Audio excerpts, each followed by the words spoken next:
I've heard this saying before that if you can't explain something to somebody like they're 5 years old, then you don't really understand it. I think that it's bullshit as far as the saying is concerned, but I thought I would humor the people who said it anyways. Um, this video in particular is just about, learning about DNS and everything that I've learned about uh, DNS as far as the technology is concerned and what it actually does and what it is and like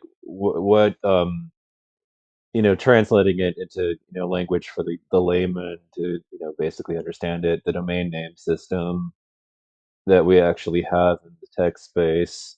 So your computer, like in Windows, it has the old host files, right? You remember those? If you don't, then if you don't remember the host file, then you can be forgiven. Not everybody have ever had a cause to go into the host file and change anything on a Windows box. But way back when, occasionally you had to go in there and make alterations. In particular, if you had gotten hacked and some hacker had gotten into your host file and had changed it, over to so that every website, resolved to some, virus or, drive-by download server that, infected your machine with all kinds of terrible crap. But, what the DNS is you know so your network, and I'm going to refer to it this way because the explanation is a bit complicated. It gets that way, but if you're on a home network, everybody in your house probably has a computer of their own, right? So but that network itself will be connected, sharing a single connection. That single connection has what is referred to as an IP address in the industry. um that IP address is sort of analogous to somebody's phone number, right? And DNS is sort of like analogous to the internet phone book. Like when you went to a site like www.youtube.com, back in the day, you could go in and open the command prompt and type in ping www.google.com, and it would resolve it and it would turn into an IP address. And way back when, in the early days, you could go and copy and paste that IP address and make your URL HTTP colon slash slash and then just paste that IP address in, and it would navigate successfully to the website. Now that doesn't work anymore, and a big part and chunk of why is a lot of this stuff is now protected from DDoS attacks by services like Cloudflare, and a lot of that other technology it's now shielded by Cloudflare as far as a DNS system is concerned. And I found that when it comes to the domain name system, it's been intriguing as far as everything that I have learned, and like it's been really interesting. Like if you see this, there's an SD card in the back, and on my machine I have Tegra RCM boot. Um, because this particular like thingamajig broke. Unfortunately, like it doesn't work the RCM loader, but I have the RCM jig because I run custom firmware on my Nintendo Switch. Now, I've had people tell me that I belong in jail for this on this particular platform. They can think what they want. I'm free. Suck on that, hater. I still have my freedom. Tough shit for you. Uh, But yeah, I have that card on it, and it's got a bunch of games on it, and it's a 1 terabyte micro SD card that is able to store quite a few games. And yeah, I know that people think it's kind of a dick move to, be grabbing the latest stuff, but I just grabbed the Dialfield Chronicle, which is just brand spanking new. But I'm waiting for its update to grab from Torrent Leech, but it'll be on there pretty soon. So I use this particular utility to, transfer files onto the SD card, from torrentleech.org. And by the way, when I talked about having a pirated edition of Windows, that's also where I got my stuff. And when it comes to the scene and the hierarchy of it, being a P2P-er isn't particularly high up in the scene hierarchy, but I am tech savvy enough to at least be able to do a few things for the scene if I wanted to. It's just that it's stressful. The scene, like, I would argue that if you're just the kind of person that doesn't really want to get involved in it, then you probably shouldn't, because you can benefit from the pirate ecosystem without having to necessarily contribute to what's been going on. I mean, those groups, they are kind of childish in that they get very competitive with each other. Like they try to be the first to, there's this bragging rights of being the first to do anything, and it's like, I can still be useful to it anyways. I mean, like I bought Null Pointer, a PlayStation 5 so that he could, potentially his developers could, potentially hack the damn thing and work on, their end of things. So, like I contributed a good $700 to the effort. I mean, I'm not useless. I'm part of the whole scene. I'm just not directly you know um like attached to it. Like I try to stay back in the wings and not really affected by it. Like I don't really want to be involved in a lot of the other stuff that's going on in it, because it's just like I don't really care who comes out on top, or who wins the competition. I don't want to. I'm not interested in participating in that game. But if you wanted to know like why, like, and how DNS became interesting to me in particular, and how it started to get interesting. Well, first of all, I read Torrent Freak, and on Torrent Freak, we keep hearing about court blockades against like the Pirate Bay 1337. And I wanted to say in particular that I may have like my disagreements with my country, and I may not like I might not like I may be a dissident who has like very European style values, and despite being born here, was born in the Pacific Northwest. And so the way that I look at things and my perspective is a little bit more shaped by the place that I came out of than it is about the broader country. And we in the Pacific Northwest have always kind of looked outside of America and at the world outside of America. If you look at our teachers, they taught us a lot about like Scandinavia and the Netherlands and Western Europe and everything. And I have westernized value. I have like Western European values to a huge extent, and so that makes me a cultural dissident to America who lives here, but does have my issues with the things that go on here. Like I'm not big on sports, for instance. Like, yeah, Europe has sports, but they don't go completely like, yeah, they have football hooligans too, but they still manage not to go quite as crazy as we do and far out as we do as America about sports. Like, yeah, there's football hooliganism, but for them it's soccer that they're behaving that way with. Whereas with us, it's just the Super Bowl is the most watched event of the year, and it's like, you know, this is to the exclusion of truly good and riveting television like Person of Interest, which was one of the better shows that has come out in the past couple of years. I miss it. It's got a small, thriving community here on YouTube. You can find us. We love it. We there's another guy up here that's just like, watch this fucking show. It's clip, but I'm just like, yeah, do so. Like I can't recommend it enthusiastically enough to my audience. It was good. Like I don't really, I hesitate these days to make recommendations too. Like I don't like doing it because, unless I really, really love something, I don't necessarily want to go out and tell my people, go fucking watch it. But I loved Person of Interest. So, I'm definitely saying go watch that fucking television show. But yeah, I learned about technology, and I learned about um the Nintendo Switch, and I learned about DNS, and so this particular device, like, because of the fact that I run custom firmware on it in order to play some of these games and not have to, pony up and the money to these companies to do it. And occasionally, by the way, I'm not a complete mooch. It's not like what I do is never buy a video game ever. I mean, I wouldn't have been able to show you Bravely Default 2 and its cartridge a couple of days ago if I never bought a game in particular.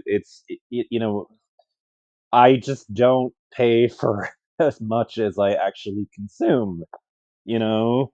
Like, I consume much, much more than I actually pay for when it comes to these companies, and that's because I can't really afford to formally pay for every single one of the games that I want to play. I just can't. Like, it's just I can't be a fully contributing member of this community. And plus, I mean, I'm financially saving up for other goals, and I don't,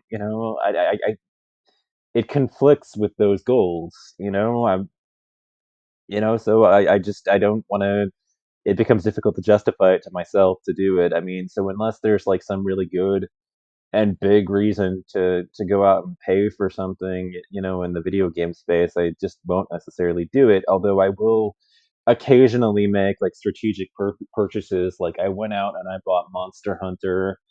I did go out and sell it on eBay a while back, but I went out and bought a copy of it when it was brand new in order to boost the sales of Monster Hunter Rise when it first came out, and the same with Octopath Traveler, and the rationale was just I need to boost the sales for turn-based video games because numbers don't lie, but there are plenty of people on this particular platform that will go on it to tell us how much they hate, turn-based combat, and I have completely different feelings about that. I've never minded it.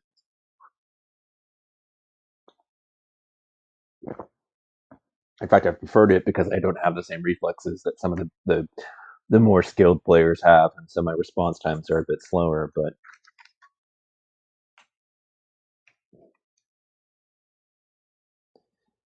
But yeah, so the really interesting part about this though and DNS is, I realize I'm kind of skipping around as far as the points about all of this is concerned, but I'll get to it. Just give me just a second, to get into my system settings. But where it becomes really fascinating and interesting.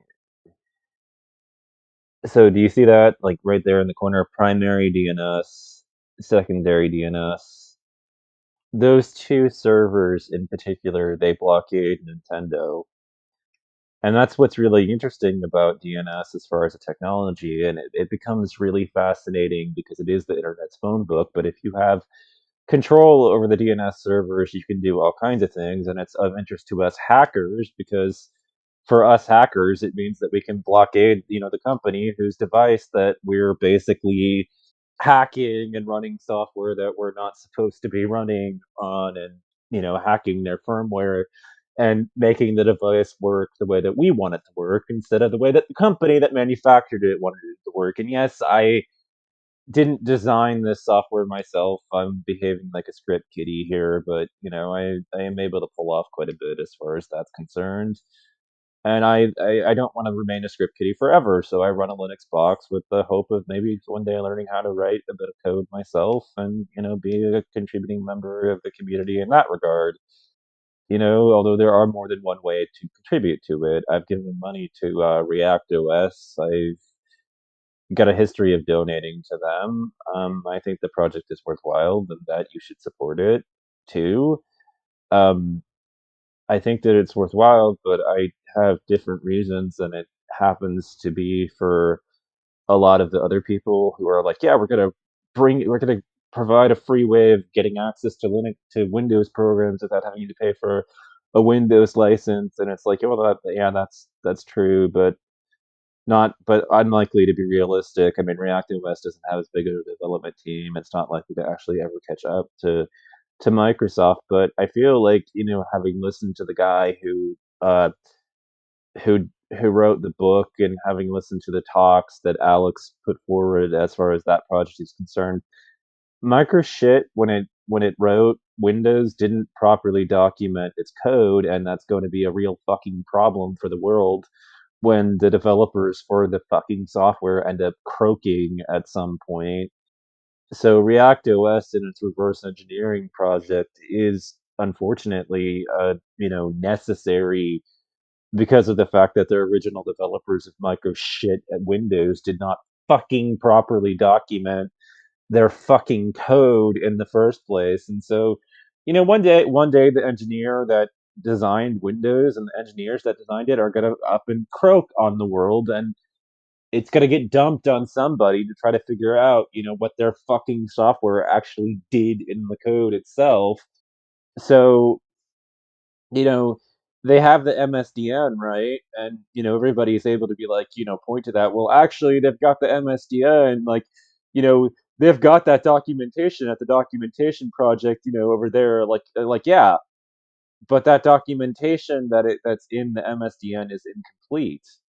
Like, you're not like there's a lot of undocumented API calls that take place, and everything else on this particular platform, like API, not calling. I forget what the actual terminology is, as far as this is concerned, because I'm not talking about API calls. I forget, but there, like the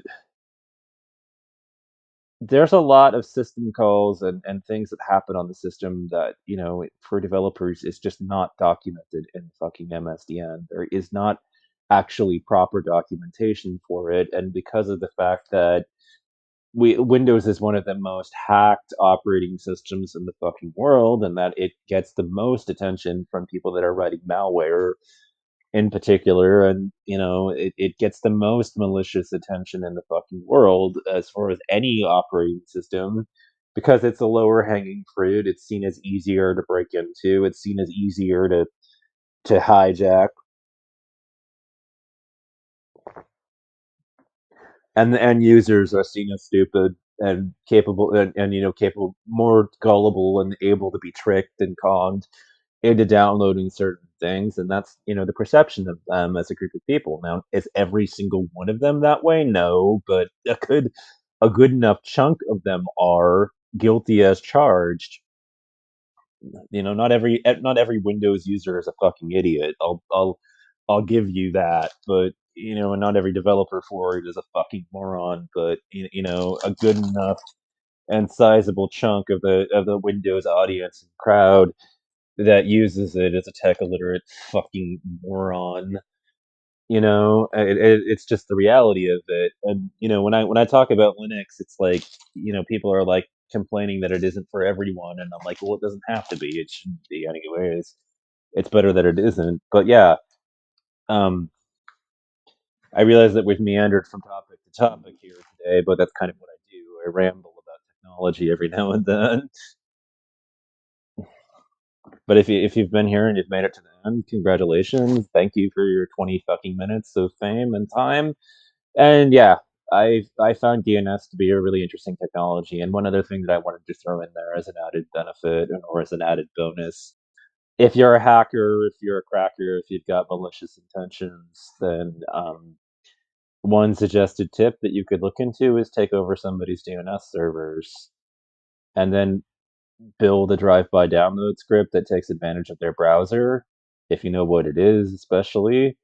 And if you can take over the host files and or build your own malicious DNS servers, you can point somebody's whole network at it, and every time somebody goes to a web page, you've hacked the browsers in such a way that it downloads your rootkit and then executes it, on their system. So then no matter what website they go to, it all goes to your malicious server, which, then infects their machines, and then you've got root on people's machines. This technology has become interesting to me for a lot of reasons. It's been mind bending. It's definitely, had a lot of applications. I can bypass blockades. That way I can build my own blockades against Nintendo and Sony. as far as networking is concerned to prevent my device from being able to phone home about what I'm doing on it, you know? Like, I'm able to pull off all kinds of things, and it's made the technology to be truly fascinating to me, and so I have a personal project that I'm planning on doing, and that is I have to call my, ISP on the phone and inquire because just to run it by my whole family about all of these things, but I have to call them. I have to call them on the phone, and I have to,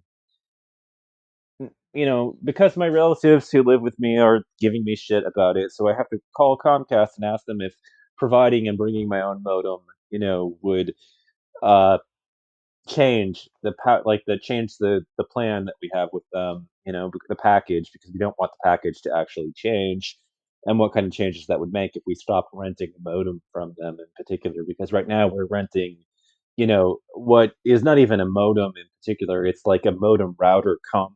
Like they've put them both in one device, like they've been combined into one, which is really,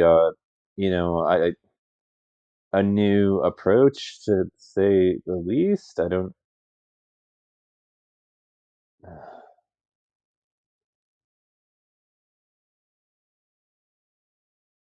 Sorry, I'm getting an error message on my device. It's just repeatedly like popping up over and over and over and over and over and over. It's driving me crazy.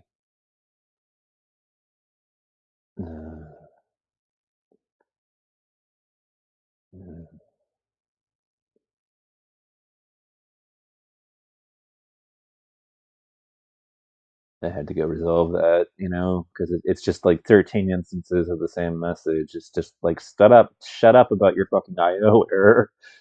But yeah, I'm planning on doing that so that I can rip out and install the pfSense router. And the primary reason to do that is pfSense is for the elites, the elite networking people. Like, if you're I've got the idea in my head that that pfSense at least is for the big dogs and the people that really are learning their networking stuff, and the people that know what they're fucking doing definitely tell people go with pfSense so that you can have all those security benefits and everything that goes with pfSense as far as a router is concerned. But yeah, I've wanted to replace my ISP's shitty uh, modem router combo with my own, and it's not that there is anything particularly wrong with the speed or even security on Comcast as a system or anything. It's just that I think I can do a better job.